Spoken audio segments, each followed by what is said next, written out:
Hi, it's Sam Van Zant, and I'm excited to be kicking off this year's Barhof celebration by honoring some of the great broadcasters who lit up our radios and our lives through the years.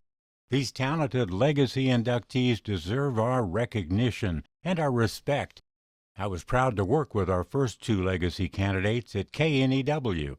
They are Ron Baker, who came to KNEW in the late 1960s as sports director, moving to news in the 1980s. And Ron was a really witty guy, but he also was a serious journalist, stepping up big during the Loma Prieta earthquake and Oakland Hills fire. He loved his community, once opening his home to entertain KNEW listeners in support of the American Diabetes Association.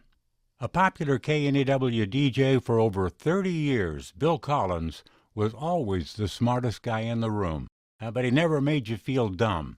He was a kind, a curious, and consistent DJ. His warm, friendly voice was comforting. On the air during the Loma Prieta earthquake, Bill stayed for days providing information and a calming presence.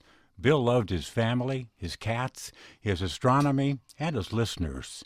His sign-off said it all. Thanks for turning me on, good friend. Jack Hayes was a familiar voice on KLIV, KYA, and KNBR in the 1960s and 1970s. After stints in Illinois and Oregon as a teenager, Jack moved to San Jose's KLIV in the early 60s, where he found many fans, including this young listener, me. Jack Hayes was also a successful voice talent and concert promoter. Joe Interante was born in Dallas, working there before joining KFRC in 1973 as an anchor and quickly moving up to news director. She helped an already talent-rich KFRC newsroom develop a rapid-fire style that got attention and ratings. The first satellite network in 1979, Joe Interante moved to New York to join the management team. Joe later returned to Dallas and was inducted into the Texas Radio Hall of Fame in 2008. Herb Kennedy was part of the vaunted KSFO news department for years after launching his Bay Area radio career as a singer and then an announcer on Oakland's KLX in the 1930s.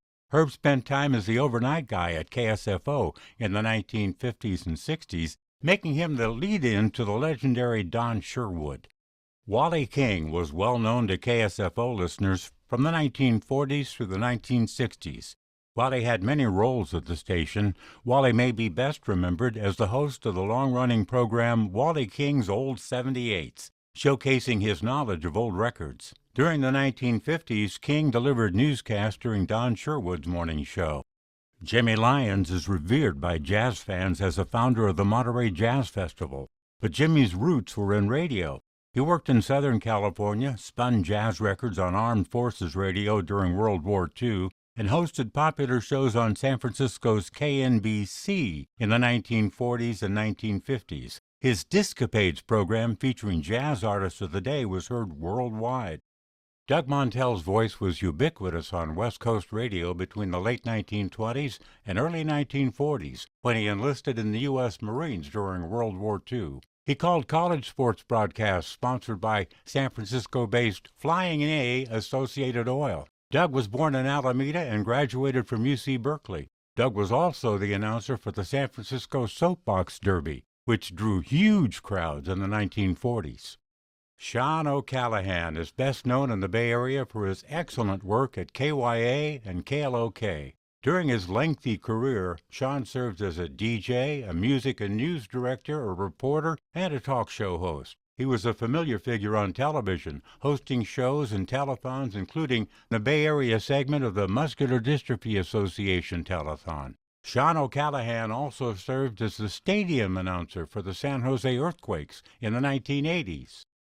Mal Sharp's man-on-the-street interviews are legendary in Bay Area radio lore, starting on KGO in 1963. Where Sharp and partner Jim Coyle produced a dozen prank encounters on the street a day. Sharp would go on to make comedy records and influence a generation of DJs who did prank bits on the air. Sharp later brought his man-on-the-street routine to KMEL and KQED. Mal Sharp was also a jazz aficionado, hosting a show on KCSM.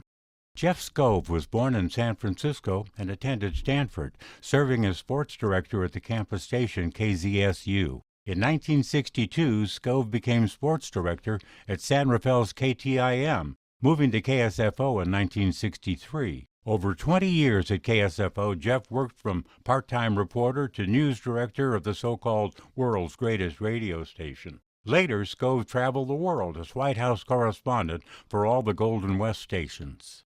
George Snell was one of the founders of United Broadcasting, which put 2025 legendary station Keene on the air in San Jose back in 1947. Snell remained involved with Keene until it was finally sold, and Keene FM would later become K-Bay. Hey, thanks, George. He was the station's first program director and remained a part of the station's ownership and management team until his death in 1991. George Snell was also a respected novelist and scriptwriter.